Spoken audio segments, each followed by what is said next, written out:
our news package tonight, governors Eno Soludo celebrates Professor Akbc on 70th birthday, retirement from academia.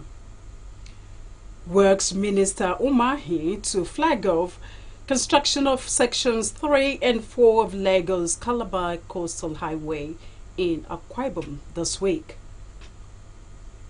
Federal government launches probe into alleged data breach at Nigeria Identity Management Commission. Plus, following stampede at Itam Market during demolition of Shanti's residence of Yosu for training of security operatives on crowd control. We have details of these and other stories in a moment. A very good evening to you. Thank you for joining us. I am Juliet Richard, and I begin by telling you that the Akwa Ibom State Governor, Pastor Umoino, and his Anambra State counterpart, Professor Charles Soludo, have felicitated Nigeria's top economist, Professor Akbc, on his 70th birthday, retirement, and convocation of the maiden valedictory lecture of the University of Uyo. The lecture, organized by the Professor Akbc Center for Public Policy, University of Uyo, was on theme Nigeria, the economics of potentials and the potentials in economics. Governor Moino, in his message of felicitation, described Professor Akbc's 70 years as deserving of celebration, while commending his dedication to academic excellence and sanitizing the University of Uyo community of corruption, cultism, and other vices. Governor Ino also lauded the meritorious service of the ex-economist at various institutions across Nigeria and the world, describing him as an Akwa Ibom ambassador and a great asset to the nation and the global community. Furthermore, the Akwa Ibom State Chief Executive commended University of Uyo's Vice-Chancellor, Professor Nyawudon Dayo, for initiating the valedictory lecture to give such renowned academic like Akbc a deserving honor on his exit from the institution. He directed the Akwa Ibom State Commissioner for Works, Professor Inoibanga, to put modalities in place to commence the construction of internal roads leading to the campus auditorium and the Ikorobio-Eka-Ikoribok road that connects Professor Akbc's Southern Iman Ward 2 community to Mbuto, a Tenan local government area. Thank God for the meritorious service you have given, not just to our state, not just to our nation, but to the world. We thank God for the gift of you, and we thank God that you are leaving the University of Uyo in robust health and signaling your retirement from active lectures. But you cannot retire from your intellectual capacity. You cannot retire your vibrant mind. You cannot retire the things that has made you dear to all of us. We pray that God will continue to give you the strength and the ability and capability to carry on in Jesus' name. The Anambra State Governor, Professor Charles Soludo, on his part, congratulated Professor Akbc on his triple celebration and described his 70 years on earth, especially their 36 years of friendship, as impactful, recalling the various encounters in serving with Professor Akbc on various platforms, including African Economic Consortium in Nairobi, Kenya, African Institute for Applied Economics in Enugu State, Board of the Central Bank of Nigeria, and West African Institute for Financial and Economic Management. Governor Soludo affirmed the celebrator as an asset to Nigeria and the world at large. We have come here to celebrate an impactful life. Life of impact. Professor Akbc is one of those few Nigerians worthy to be celebrated. So for me, there's nothing more important today. Whatever I had to do, whatever it was and so on, there's no way I could miss having the home that I had outside there. In his earlier remarks to declare the lecture open, the chairman on the occasion, Managing Director of Vika Farms Limited, Uyo, and former lecturer at the UNIO's Department of Economics, Dr. Akbc Tv, described the event as a worthy celebration of an academic icon with track record of excellence, which he recalled, earned him the scholarship of the Dean's honor roll in his undergraduate days, adding that his ascendancy to the pinnacle of excellence was connected to his contributions to knowledge and rational decision-making prowess in administration. When Akbc was in a hurry for everything, but not in a hurry to miss good advice. We have contributed a lot for the development of the state and nation. One-time Secretary to the State Government, Mr. Mano Konumana, who co-chaired the occasion, corroborated the accolades of the chairman, asserting that the likes of Professor Akbc came one per season, but expressed optimism that his legacies will outlive his generation. The man we are celebrating today, Professor Akbc, he needs no introduction. He's a strong brand, strong Akbc brand, strong Nigerian brand, a global icon, a global economist. It's a man we are all very proud of.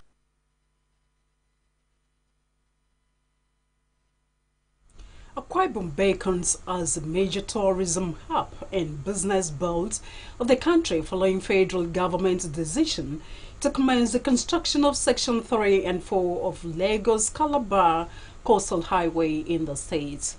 Akwa Governor Pastor Moino, who broke the news during PDP stakeholders meeting held at the banquet hall of Government House Uyo, said the Minister of Works, Engineer Dave Umahi, will perform the flag-off ceremony of the project in the state this weekend. Who emphasized the essence of partnering critical stakeholders in the development of the state, held the federal government for bringing the flag-off event to the state. According to him, the project would create employment opportunities for the teeming youth and boost tourism potentials in the state. The completion of the major economic artery to pass through such coastal areas as Ikorobasi, Isinobolo, Ibono, and Mbo local government area of the state to complement the ongoing Ibom deep sea port with the accessories industrialization layout, hospital, school, and other socio-economic catalysts.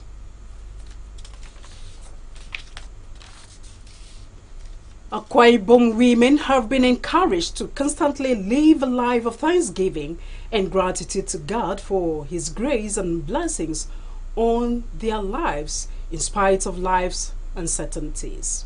The wife of Akwa Ibom State Governor, Pastor Patience Eno, gave the encouragement today at the June edition of the Women Monthly Prayer Meeting held at the banquet hall of the Government House Uyo on the theme Shouts of Joy. Margaret Bassi will bring this report in the course of our bulletin. Still to come, federal government counters Dangote says no importation of dirty fuel into Nigeria since February 2024. Nigeria records increase in death too as cholera spreads to 32 states. We have details of this and more shortly. Stay with us. Everything you go through in life is preparing you for your next assignment. My father was a police officer, so I lived in the barracks. A barracks like a mini in Nigeria, you find everybody there. My dad's salary, of course, couldn't meet the family income, so I had to sell soft drinks for my mother so that we can make up the family income. I used to take soft drinks from our home and I'll go to the airport and sell. It was fun. I didn't know I was going to ever get into hotel business.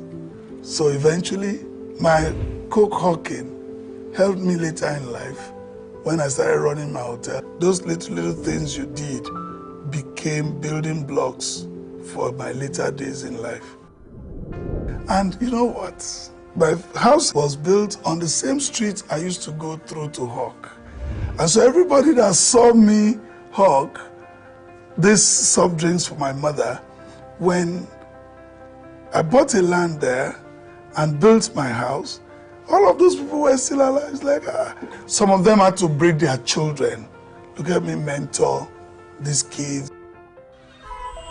Today, when I drive around the streets, sometimes you find people sell and you stop by. I just remember, it used to be like this. That hawking has helped me today to be able to serve the people.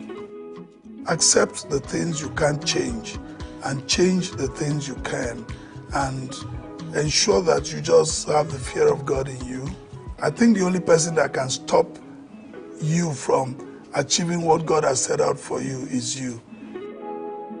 Akwa Ibom is rising.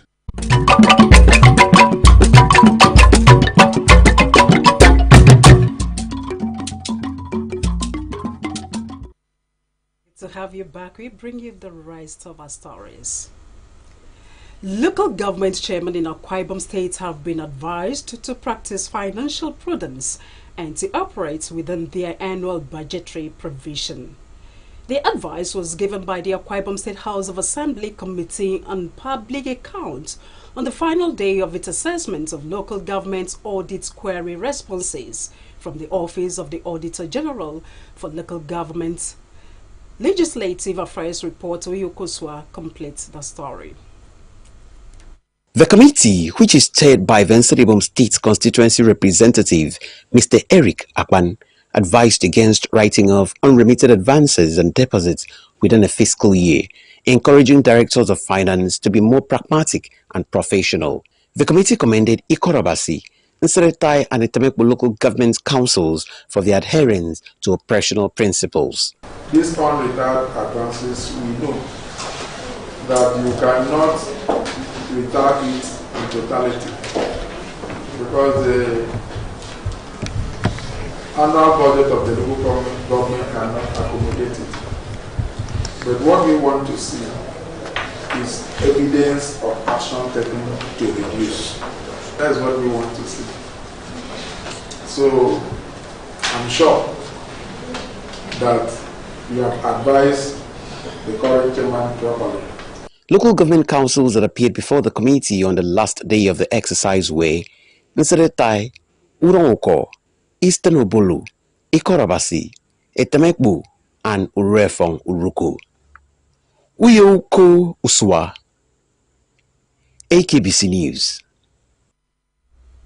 A one-day public consultation on Akwa Ibom State 2025 to 2027 medium-term expenditure framework and fiscal strategy paper has been concluded in Uyo.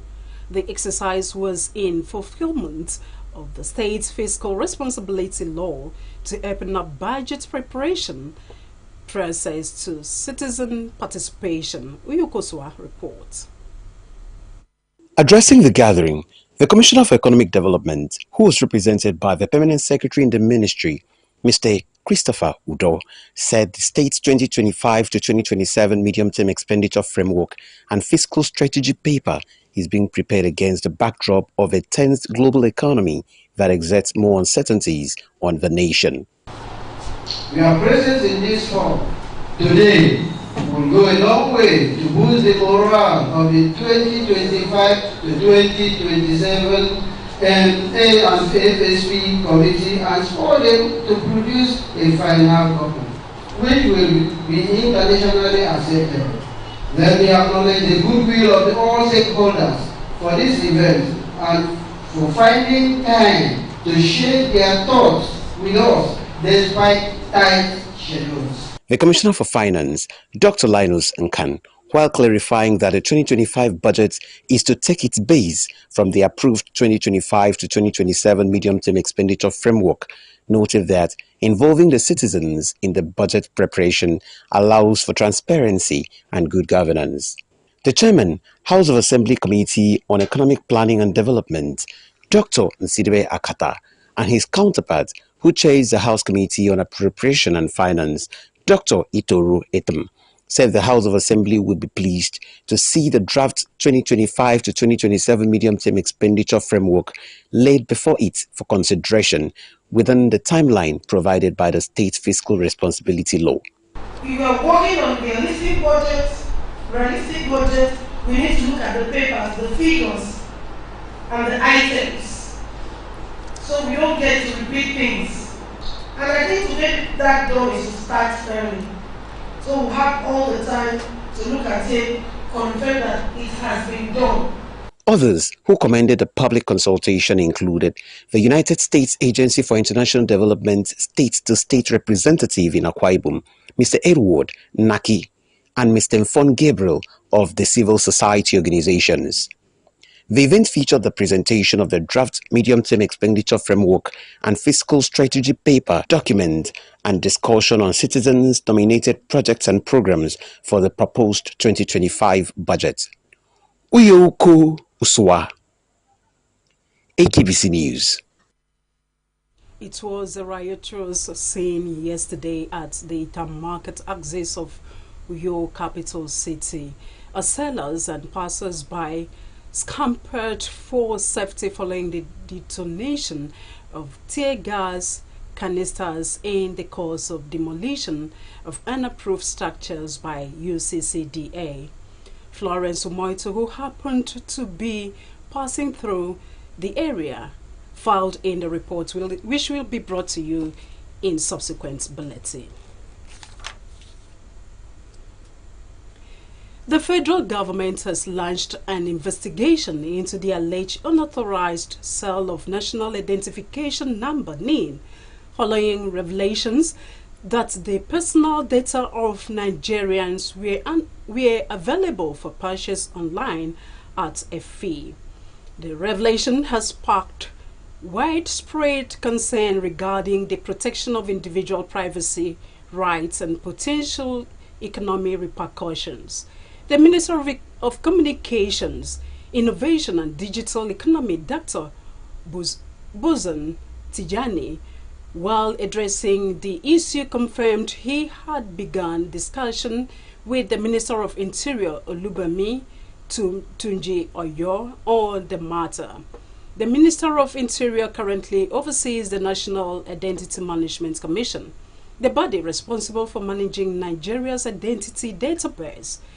He expressed confidence in the ongoing efforts of both the Ministry of Interior and NIMC to address the issue promptly. Last week, Paradigm Initiative raised the alarm after uncovering instances where names, bank verification numbers, BVNs, and other sensitive personal information were purportedly available for sale online, citing direct extraction from government database. The executive director of the organization, Benga Cezanne, said that the data being sold on the website were sourced directly from the government databases.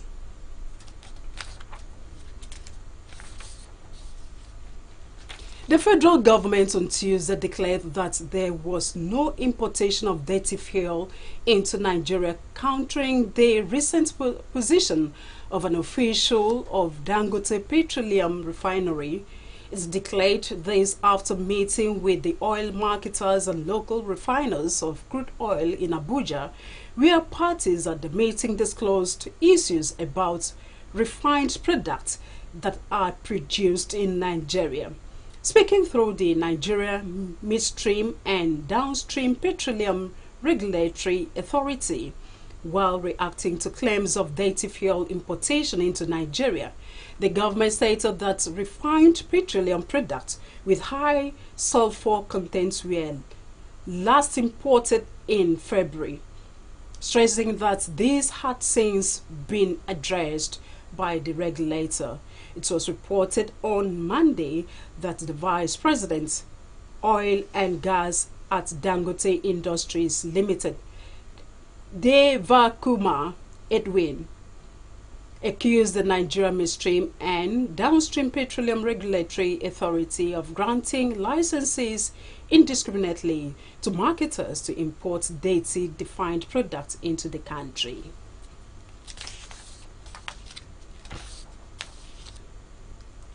The Nigeria Center for Disease Control and Prevention (NCDC) has announced an increase in the death toll and spread of cholera across 32 states and 115 local government areas of the Federation. In an update on Wednesday, the Deputy Director of Surveillance in the NCDC and National Incident Manager for the Center, Dr. Muntari Hassan, said a total of 54 deaths and 1,579 suspected cases have been documented since the beginning of the year.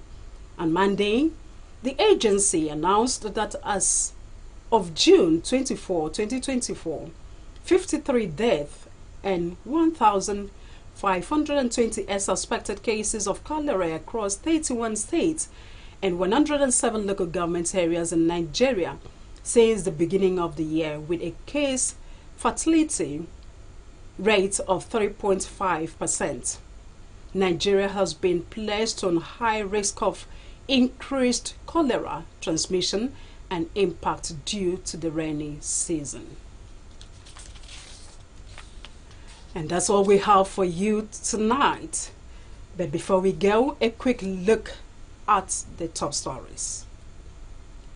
Akwa Ibom State Governor Pastor Umoino and his Anambra State counterpart, Professor Charles Soludo, have felicitated Nigeria's top economist, Professor Akpan Ekpo, on his 70th birthday, retirement, and convocation of the maiden valedictory lecture of the University of Uyo. The lecture, organized by the Professor Akpan Ekpo Center for Public Policy, University of Uyo, was on the theme, Nigeria, the Economics of Potentials and the Potentials in Economics. We also brought you a report that local government chairmen in Akwa Ibom State have been advised to practice financial prudence and to operate within their annual budgetary provision.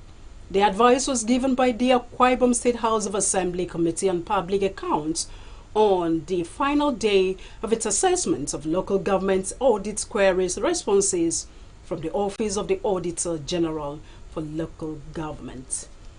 That's all we have for you tonight. We appreciate your company. Thank you. I am Juliet Richard saying good night.